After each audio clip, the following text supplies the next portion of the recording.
अस्सलामुअलैकुम। बोल news headquarters में आपको खुश आमदेद कहेंगे। मैं हूं आपके साथ सहरिश जुहेब। मैं हूं मोहम्मद कामरान और मैं हूं महविश निसार। हेडलाइंस आपने मुलाहिजा की, बुलेटिन में बात होगी पाकिस्तान पर नया जुल्म क्या, 24 घंटे में दूसरी मुलाकात, इस्तीफे मंजूर क्यों नहीं करते, नैब तरामीम में उजलत, बोल रिकॉर्ड सामने ले आया, एक और नौजवान डाकुओं का निशाना,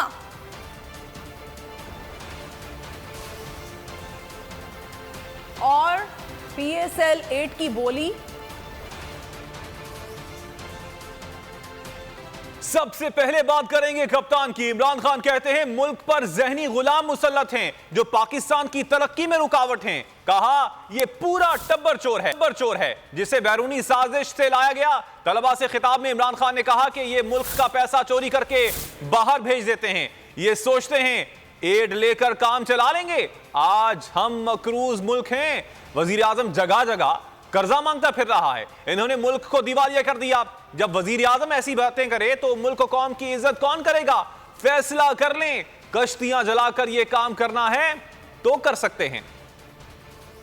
इस वक्त हमारे मुल्क के ऊपर ज़हनी गुलाम बैठे हों जो सारा वक्त खौफजदा हो कि जनाब हमें कोई नाराज ना कर दें अगर हम सस्ता तेल लेंगे रूस से, अपनी कौम की जिंदगी आसान करेंगे, हमारा जो आका है वो नाराज ना हो जाए क्योंकि इनके अरबों डॉलर उधर पड़े हुए हैं। तो वो डॉलरों ने इनको गुलाम बना दिया। जब आप भिखारियों की तरह कभी वो जो कहता है कि मैं मांगने तो नहीं आया लेकिन मैं बड़ा मजबूर हूँ, तो जब आपका प्राइम मिनिस्टर जाके इस तरह की बातें करता है तो उसको तो खैर वो तो बेशरम लोग हैं, इनकी तो इज्जत है ही कोई नहीं। चोरों की क्या इज्जत होगी, लेकिन वो सारी कौम की इज्जत खत्म कर देते हैं। हर पासपोर्ट की इज्जत चली जाती है। जो अपना पैसा चोरी करके मुल्क से बाहर भेज देते हैं, अरबों अरबों डॉलर की प्रॉपर्टीज में वहां रहते हैं बादशाहों की तरह, और बाहर लोगों से कर्जे मांग रहे हैं कि मुल्क चलाने के लिए कर्जा चाहिए। जो तबाही का रास्ता है वो कई दफा रास्ता लगता है जी हम एड ले लेंगे, देखिए जी मेहनत करेंगे नहीं एड ले लेंगे तो पैसा आ जाएगा तो चले जी हम अपना मुल्क थोड़ी देर के लिए चला लें। ये तबाही का रास्ता है।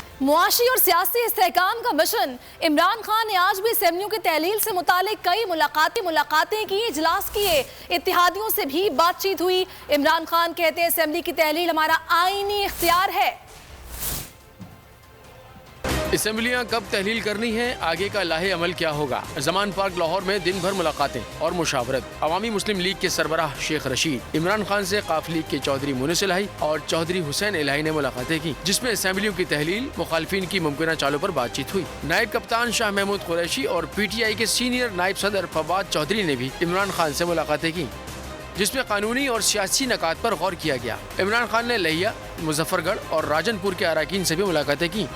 चेयरमैन PTI का कहना था कि असेंबली तहलील करना हमारा आईनी इख्तियार है, जिसे रियासत और मुल्क के वसीतर मफाद में इस्तेमाल करेंगे। आगे देखिए कराची में जिंदगी बेअमान, और अलवी की सालिसी काम करेगी। शेख रशीद का कहना है कि चोर हुकूमत आइन में गैर कानूनी तरामीम करवाने की कोशिश कर रही है। सुप्रीम कोर्ट से अपील है कि इनके नाम ECL में डाले जाएं। ये भागने की कोशिश कर रहे हैं। इनके बस दो एजेंडे हैं, इमरान खान को नाअहल किया जाए और निगरान सेटअप को तवील किया जाए। जमान पार्क में इमरान खान से मुलाकात के बाद मीडिया से गुफ्तगू में शेख रशीद ने कहा कि इमरान खान तो इलेक्शन का मुतालबा कर रहा है, बुला लो नवाज शरीफ को लेकिन इलेक्शन करवाओ। इमरान खान की सियासत को रोकने की नाकाम कोशिश की जा रही है। 17 तारीख को हफ्ते के रोज खान साहब शाम 8 बजे कौम से खिताब करेंगे और मुझे पूरा यकीन है कि असेंबलियां तोड़ने का ऐलान करें। और इमरान खान एक ही बात कह रहा है कि इंतखाब कराओ, वो कोई दूसरा मुतालबा नहीं करा रहा। वो तो कह रहा लाओ नवाज शरीफ को भी, और भी कोई रह गया इस केस में उसको भी छुड़वा लो। इमरान खान की सियासत को दीवार से लगाने की नाकाम कोशिश की जा रही है। ये चोर हुकूमत, नैबज़दा हुकूमत, जिन्होंने गैर आईनी गैर कानूनी असेंबली से गैर आईनी तरामीम पास की हैं। मेरी सुप्रीम कोर्ट से दरखास्त है कि जिन लोगों ने नैब के केसेस खत्म कराए हैं इनको ECL में रखा जाए। इनका दो निकाती एजेंडा है कि इमरान खान को नायल किया जाए और केयर टेकर की मुद्दत को लंबा किया जाए। इमरान खान ये किसी सूरत में नहीं मानेंगे। इलेक्शन से डरी हुई सरकार की चालें, पीटीआई अरकान के इस्तीफे कबूल नहीं किए गए। तहरीक इंसाफ ने स्पीकर को इस्तीफे मंजूर करने के लिए खत लिख दिया। नायब कप्तान शाह महमूद कुरैशी ने मीडिया से बातचीत में कहा, हुकूमत अवाम के खौफ से इस्तीफों को लटका रही है। फवाद चौधरी बोले, हुकूमत इलेक्शन से इतनी खौफजदा है कि हमने इस्तीफे मंजूर करने के लिए खत लिखा तो इजलास ही मुलतवी कर दिया। सुप्रीम कोर्ट में गलत बयानी की गई कि हम तनख्वाहें ले रहे हैं। हमने अप्रैल से तनख्वाह नहीं ली। शक है कि हमारे नाम पर कोई और तनख्वाहें वसूल कर रहा है। हमसे इस्तीफे रिसीव करने के बाद अपने दफ्तर को अहकामात जारी किए कि ये मंजूर कर लिए जाएं। बावजूद ऐसा ना हो सका। ये खत मैं स्पीकर साहब को भेज रहा हूँ ताकि हम इज्तिमाई तौर पर उनके सामने पेश हो सकें और अपने इस्तीफों का अयादा कर सकें। 123 इस्तीफे हमने पेश किए, चुनकर उनमें से 11 हल्कों का इंतखाब किया गया और वो सिलेक्टिव मंजूरी की गई।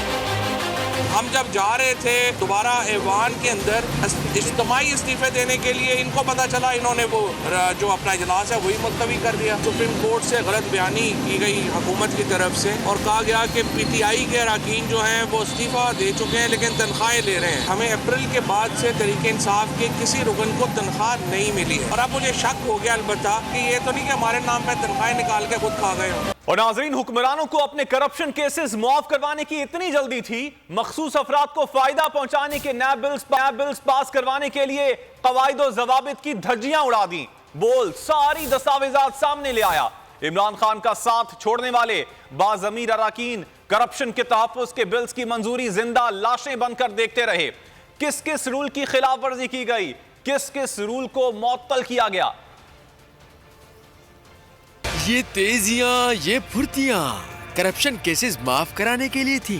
जब चंद अफराद को बचाने के लिए कानून बनाया गया, हुक्मरानों को इतनी जल्दी थी कि रूल्स की धज्जियां उड़ा दी गई, कवायद और जवाबित तब्दील किए गए, मुखालफिन की मन्नतें समाजती भी की गई। बोल नैब बिल्स की मंजूरी से मुताल्लिक सारे हकाइक और दस्तावेजात सामने ले आया। बिल 27 जुलाई को पेश हुआ, जिस पर 10 मिनट भी बहस न हुई। मंगल निजी कार्रवाई का दिन होता है, लेकिन इस रूल को मुअत्तल करके कायमा कमेटी की रिपोर्ट पेश कराई गई। कौमी असेंबली रूल्स के मुताबिक कमेटी 30 दिन में बिल पर रिपोर्ट देती है, लेकिन कमेटी ने ऐसी फुर्ती दिखाई कि सिर्फ 6 दिन में रिपोर्ट ले आई। रूल्स के मुताबिक बिल पेश करने के बाद 2 दिन का वक्फा होता है ताकि अरकान मुसव्वदे को पढ़ सके, लेकिन 3 अगस्त को बिल पेश हुआ और चंद मिनट में ही पास कर लिया। बोल ने असेंबली रिकॉर्ड भी हासिल किया, जिसमें वाज़ेह है कि बिल मंजूर होते वक्त मतलूबा 86 अरकान का कोरम भी पूरा नहीं था। GDA के गौस बख्श मेहर ने निशानदही न करने का एहसान भी जताया था। कहानी सिर्फ इतनी नहीं है, बल्कि मुबैना तौर पर ज़मीर की आवाज पर PTI छोड़ने वाले अरकान भी मिले हुए थे, जो करप्शन के तहफ़्फ़ुज़ का काम बुत बनकर देखते रहे। नाम निहाद अपोजिशन ने कोई मुज़ाहमत नहीं की। पीटीआई की इलेक्शन कराओ मुल्क बचाओ तहरीक जोरों पर। लाहौर में मियां महमूद रशीद की क़यादत में तहरीक इंसाफ की रैली, वफाकी हुकूमत के खिलाफ नारेबाजी।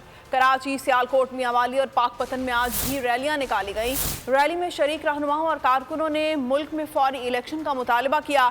शहरियों का कहना था रजीम चेंज साजिश के नतीजे में मुल्क में चोरों की हुकूमत कायम हो गई है।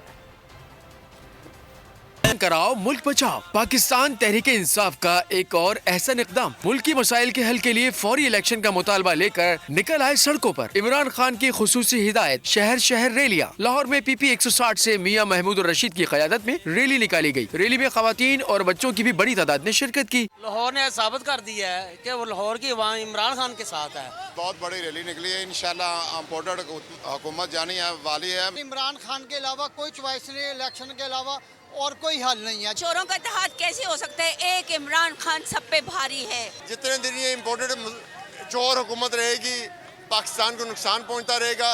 कराची में PTI की इलेक्शन करवाओ मुल्क बचाओ रैली का आगाज कोरंगी क्रॉसिंग से हुआ। रैली में अरकान असेंबली फहीम खान, राजा अजहर समेत PTI कारकुनान की बड़ी तादाद शरीक हुई। पाकपतन में भी रुकन सूबाई असेंबली पीर अहमद शाह की क़यादत में रैली निकाली गई। मियांवाली और सियालकोट में भी अवाम सड़कों पर निकल आए। शहरियों का कहना था कि मौजूदा हुक्मरानों ने करप्शन और नाअहली से मुल्क की मईशत को डुबो कर रख दिया।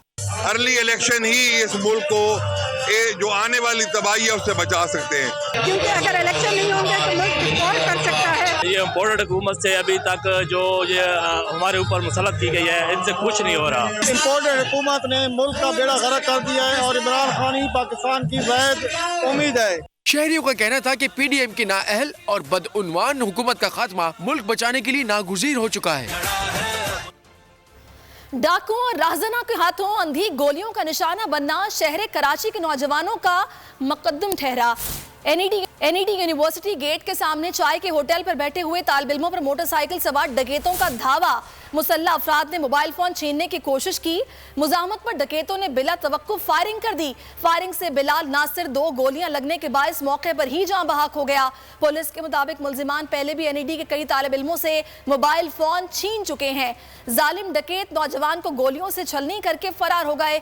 पुलिस के मुताबिक मकतूल बिलाल इंजीनियरिंग का तालिब इल्म था और वहां पर मौजूद था। उससे मोबाइल छीनने की कोशिश की गई। जब उसने मुजाहमत की तो उसे गोलियों से छलनी कर दिया गया। लाश को पोस्टमार्टम के लिए अब्बासी शहीद अस्पताल मुंतकिल कर दिया गया। वाक़े की तहकीकात जारी हैं। डाकुओं और राहज़नों के हाथों अंधी गोलियों का निशाना बनना शहर कराची के नौजवानों का मुकद्दर ठहरा। एनईडी यूनिवर्सिटी गेट के सामने चाय के होटल पर बैठे हुए तालिब इल्मों पर मोटरसाइकिल सवार डकैतों का धावा। मुसल्लह अफराद ने मोबाइल फोन छीनने की कोशिश की। मुजाहमत पर डकैतों ने बिला तवक्कुफ फायरिंग कर दी। मजीद जानिए इस रिपोर्ट में। इसी सारी सूरत हाल पर बात करने के लिए बोल न्यूज़ के नुमाइंदे नदीम अहमद इस वक्त हमें ज्वाइन कर चुके हैं। नदीम, बताइएगा ये वारदात किस जगह पर हुई और अभी पुलिस का मौकिफ क्या है इस सारी सूरत हाल पर?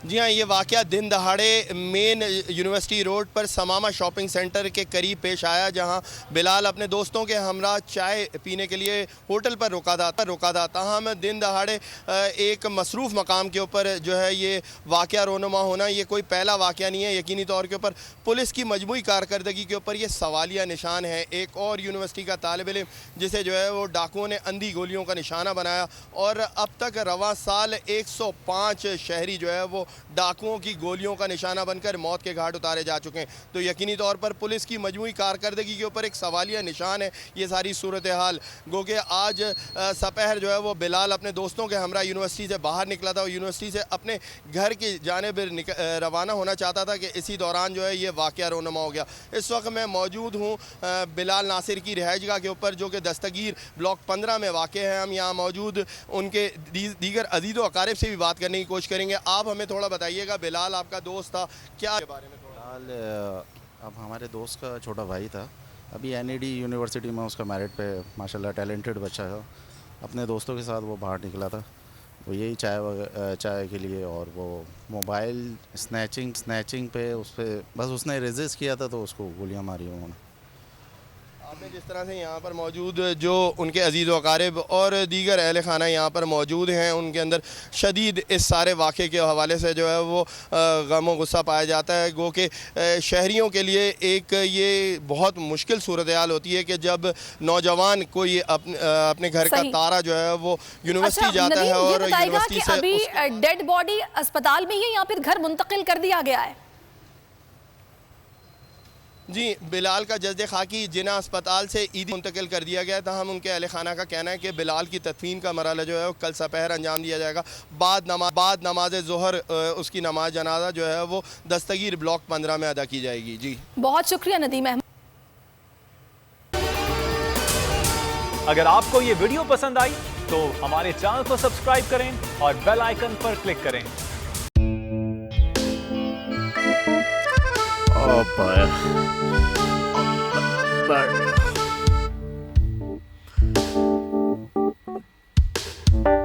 इंतशार से निकलने का वाहिद हल इंतखाबात हैं। हकीकी आज़ादी मार्च आज रवा। हाँ, आयत के मुताबिक अगर आप उसको ये रिपोर्ट दे दें तो मैं आपको अपनी 4 सीटें दे दूंगा। मौलाना खान साहब, वो जो रिमोट हमें दे दे और वो जो नीली पीली चैनल है वो लगाए।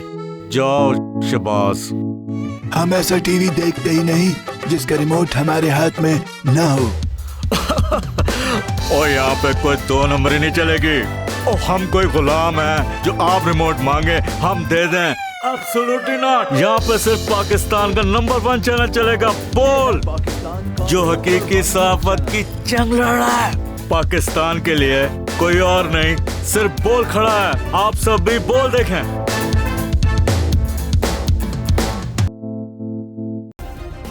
सब्सक्राइब करें और बेल दबाएं ताकि कोई खबर रह न जाए।